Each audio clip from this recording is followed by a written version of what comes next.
போல் எல்லாவித ஜீவன்கள் தோன்றினாலும் அவை எல்லாவற்றின் ஒடுக்கமும் ஒன்றேயான ஈஸ்வர தத்துவத்தால் இரண்டற்ற ஒருமை நிலையை அடைகிறது. இப்போ மறுபடியும் பாருங்கள், அங்கிருந்து வந்தது அனைத்துமே திரும்பி இப்போ இது பல்முனைப்பாயிருச்சு. இப்போ ஒரு விதை இருந்தது, ஒரு விதையிலிருந்து எத்தனை ஆயிரம் செடிகள் கொடிகள் மரங்கள், ஒரு பறவையிலிருந்து எத்தனை, ஒரு மனிதனிலிருந்து எத்தனை, இவ்வளவுமே விருந்தி இருந்தாலும் இதை இன்றைக்கு பிக் பேங் சொல்லிவிட்டது.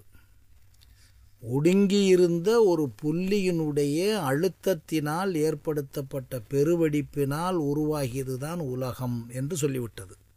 திரும்பி இந்த உலகமே எப்படி மறுபடியும் ஒடுங்கும் என்றால் இதே மாதிரி ஒடுங்கி உள்ளே போயிடும். இப்போ அதுக்கு கடல் அலைகளை நாம் எடுத்துக்கொள்ளலாம். கடல் அலைகள் சீறி சீறி வருகிறது. சுனாமி வந்ததல்லவா, மறுபடியும் சுனாமி எப்படி வந்ததோ உள்ளே மறுபடியும் கடலுக்குள்ளே இருக்கிறதல்லவா, மறுபடியும் அலைகள் வருகின்றன, கடலுக்குள்ளே ஒடுங்கி விடுகின்றனவா. இதே மாதிரி எந்த புள்ளியிலிருந்து இது கிளம்பியதோ அந்த புள்ளியிலே மறுபடியுமே போய் சேர்ந்து விடும் என்று சொல்கிறார்.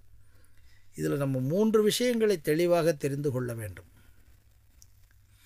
ஆத்மா என்பது மறுபடியும் சக்தி தான். இந்த சக்தி எந்த மூலச்சக்தியிலிருந்து வந்தது என்பதை புரிந்து கொள்ளுங்கள். மறுபடியும் இந்த மூலத்தினுடைய சக்தியால் உருவாக்கப்பட்ட இந்த உலகம், உலகத்தில் இருக்கக்கூடிய உயிரினங்கள், உயிரினங்களோடு இருக்கக்கூடிய மரம் செடி கொடி, அதோடு இருக்கக்கூடிய பஞ்சபூதங்கள், இயற்கை எல்லாமே மறுபடியும் அந்த புள்ளிக்குள்ளே போகும். பாருங்கள், இதில் என்னென்னா வேதாந்தத்தில் சொல்லப்பட்டிருக்கிற ஒன்று, பிக் பேங் தியரி சொல்லப்படுகிறது ஆதிசங்கரால். வேதாந்தம் அதற்கு முன்னாலே பல ஆயிரம் ஆண்டுகளுக்கு முன்னாலே சொல்லிவிட்டது. எந்த மூலத்திலிருந்து இந்த முழுமை வந்ததோ இந்த முழுமைகளெல்லாம் மறுபடியும் அந்த மூலத்திலே ஒடுங்கும். இந்த இடத்துல தான் கொஞ்சம் விளங்கிக்கிற வேண்டியது இருக்குது. இதை எப்படி படிக்காத காலத்தில், விஞ்ஞானம் இல்லாத காலத்தில் எப்படி சொல்ல முடிகிறது ஒருத்தரால்? நிச்சயமாக விஞ்ஞானபூர்வமாக சிந்தித்து பார்த்தீர்களானால் இப்பொழுது நாம் பேசிக்கொண்டு இருக்கிறது மாதிரி அவங்க எழுதா கிளவின்றாங்க, உச்சரிக்கிறாங்க. அந்த உச்சரிக்கிறதுக்கு ஒரு மொழி வந்துடுறதுக்கு, அவ்வளோதானே, அதில் சந்தேகம் இல்லை. அந்த மொழியின் வழியாக உச்சரிக்கப்படுகிறது. இப்படி வாங்களேன், எப்படி இது உச்சரிக்கப்பட்டது கொஞ்சம் சிந்திங்க. ஆதிசங்கருடைய ஸ்லோகத்தை விட்டுட்டு நம்ம ஓடிட மாட்டோம். ஆனால் எப்படி இப்படியெல்லாம் உச்சரிக்கப்படுகிறது, அங்கே தான் ஆதிசங்கருடைய அந்த பிறவியினுடைய ரகசியத்தை புரியப்படுகிறது. நண்பர்களே, நம்மோடு வாழ்ந்த, நம்மளுடைய வயதில் கேள்விப்பட்ட, ஆனால் நாம் அவரோடு வாழாத, அவ்வளவுதான். ஆனால் இந்த உலகத்திலே வாழ்ந்த, உயிரோடு இருந்த ஒரு மகாத்மா சொல்லிவிட்டு சென்றது. இந்த வேதாந்தத்தை நாம் உணர முடியாமல், அதுக்கு தான் சொல்கிறார் அறியாமைன்னு சொல்லிக்கிட்டே வர்றாரு. நாமெல்லாம் எப்படி வாழுகின்றோம் நண்பர்களே? எந்த அறிவு நமக்கு இருக்கிறதோ அதை வைத்து இந்த மாபெரும் வேதாந்த ரகசியங்களை நாம் ஒப்பிட்டு பார்க்கிறோம் நண்பர்களே. தயவு செய்து அதை விட்டுவிட வேண்டும். முழுமையாக கேட்க பழகுங்கள், விவாதமின்றி கேட்க பழகுங்கள். நாம் சரியாக கேட்டுக்கொண்டே இருப்போமானால்,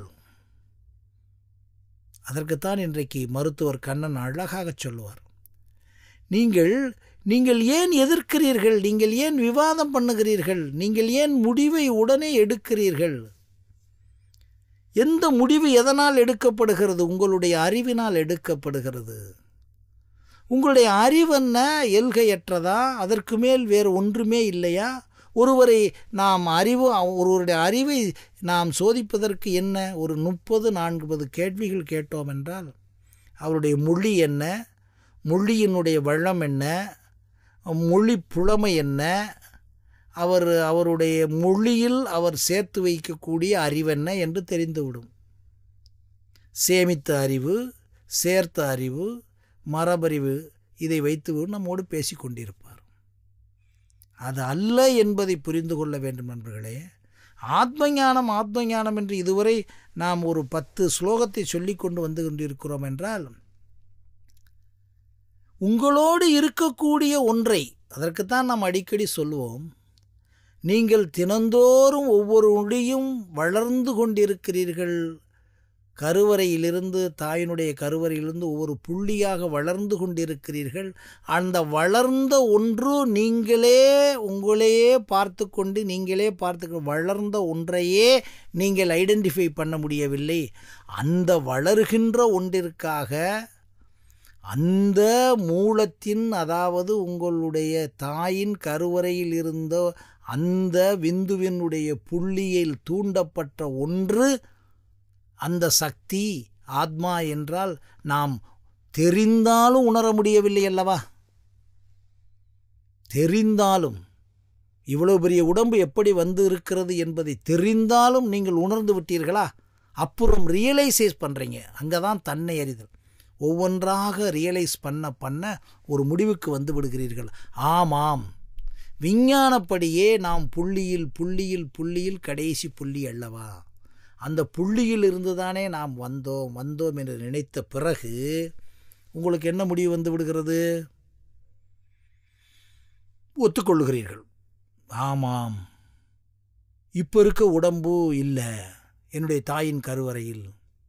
சரி, அந்த தாயின் கருவறைக்குள் வருவதற்கு முன்னாலே அது உருவான இடத்தை எடுங்க. அடுத்தது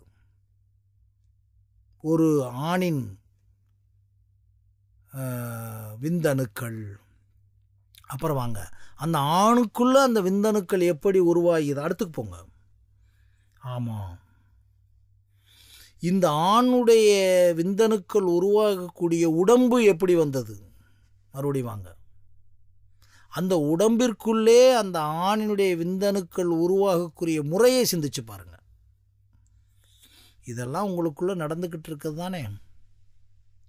இப்படிப்பட்ட ஒரு மாபெரிய ரகசிய வித்தைக்குள் இருக்கிறத, நாம் உணர்ந்ததை, பார்த்ததை, கேட்டதை நேரடியாக தினந்தோறும் பார்த்துக்கின்றிருக்க நம்ம உடம்பை நம்ம எப்போ முதுமை அடைகிறோம், எப்போ இளமை அடைந்தோம், எப்பொழுது முதுமை ஆகிக்கொண்டிருக்கிறோம், எப்பொழுது அந்த குழந்தை பருவம் மாறுகிறது என்பது நம்மளால் உணர முடியலையே. இப்போ இது அறியாமையா இல்லையா? ஒன்றை பற்றி நாம் கேள்விப்படலை, பார்க்கப்படலை, உணரப்படலை, அல்லது நமக்கு தெரியாத ஒன்று, கடவுள் மாதிரி, கடவுளை பற்றி பார்க்கலை கேட்கலைன்னு சொன்னால் என்ன, உங்கள் உடம்பு எப்படி வந்தது என்று விஞ்ஞானம் நிரூபித்து விட்டது. இன்னைக்கு இருக்க ஒரு மனிதன் சொல்ல முடியுமா? 5 அடி வந்தாயே, உனக்கு ஒரு நாளாவது 5 அடி வந்ததுக்கு உணர்வு இருக்கா? உன் கை கால்கள் இப்படி பிரிந்திருக்கிறதே உணர்வு இருக்கிறதா சொல் என்று கேட்டால் சொல்ல முடியுமா? இப்படிப்பட்ட ஒரு நிகழ்வில் மாயையில் நம்ம இருக்கோங்க. நம்மளுடைய விஞ்ஞானம் நமக்கு சொல்லி கொடுத்தும் நாம் இன்னும் உணரவில்லை. அதான் ரொம்ப முக்கியம். நமக்கு சொல்லிக் கொடுக்கப்பட்டு விட்டது. ஆத்மாவை அறிவதற்கு முன்னாலே இந்த உடலை அறியுங்கள், உடலில் இருக்கக்கூடிய உணர்வுகளை அறியுங்கள். நம்ம உடம்புல இருக்க 5 மண்டலங்கள் இருக்கிறதே. என்னென்ன மண்டலங்கள் பாருங்கள்? காற்றோட்ட மண்டலம், இரத்த ஓட்ட மண்டலம், ஜீரண மண்டலம், இனப்பெருக்க மண்டலம், கழிவேற்று மண்டலம். இந்த மண்டலங்களுடைய இயக்கமாவது நமக்கு தெரிகிறதா? நம்மோடு நடந்து கொண்டிருக்கிறது ரொம்ப முக்கியம். நம்மோடு நடந்து கொண்டிருக்கிறது நண்பரே. தண்ணீரை அருந்துகிறோம், சாப்பிடுகிறோம், கழிவேற்றுகிறோம், ஜீரணம் நடக்கிறது, கழிவேற்று எல்லாமே நம்ம விசுவலைஸ் பண்ணிடலாம். இன்றைக்கி ஸ்கேன் வந்துருச்சு. அகச்சுரப்பியல் மூலம் எப்படியெல்லாம் இந்த உடம்பு இயங்குறதுன்னு சொல்லி நீங்கள் அப்படியே கொண்டு போய் நிப்பாட்டிடலாம். மூளையினுடைய அதிர்வலைகளை கணக்கிடும் விஷயம் வந்துட்டது.